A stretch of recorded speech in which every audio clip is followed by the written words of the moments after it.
বিপদসীমার নিচে নেমেছে গোমতী নদীর পানি। বিদ্যুৎ গ্যাসের দাম নির্ধারণে মন্ত্রণালয়ের ক্ষমতা বাতিল। ওবায়দুল কাদেরের ব্যাংক হিসাব জব্দ।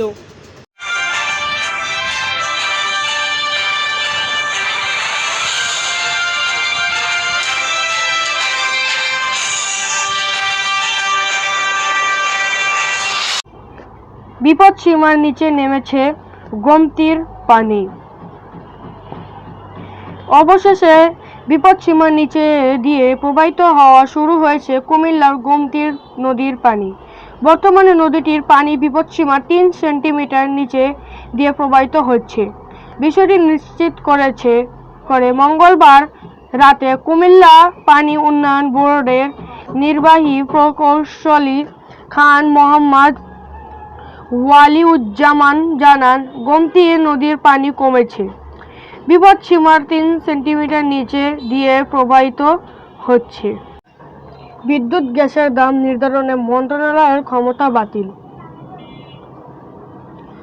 বাংলাদেশ এনার্জি রেগুলেটরি কমিশনকে আবারও গ্যাস ও বিদ্যুতের দাম নির্ধারণের ক্ষমতা ফিরিয়ে দেওয়া হয়েছে। আর গণশুনানি ছাড়া গ্যাস ও বিদ্যুতের দাম বাড়ানো যাবে না বলে জানানো হয়েছে।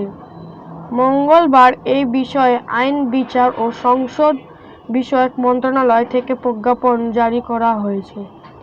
ওবায়দুল কাদেরের ব্যাংক হিসাব জব্দ।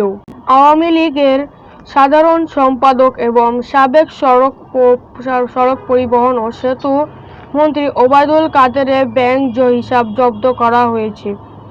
মঙ্গলবার ব্যাংক আর্থিক গোয়েন্দা বিভাগ বাংলাদেশ ফিনান্সিয়াল ইন্টেলিজেন্স ইউনিট হিসাব স্থগিতের নির্দেশনা দেশের বিভিন্ন ব্যাংক ও আর্থিক প্রতিষ্ঠানের কাছে পাঠিয়েছে।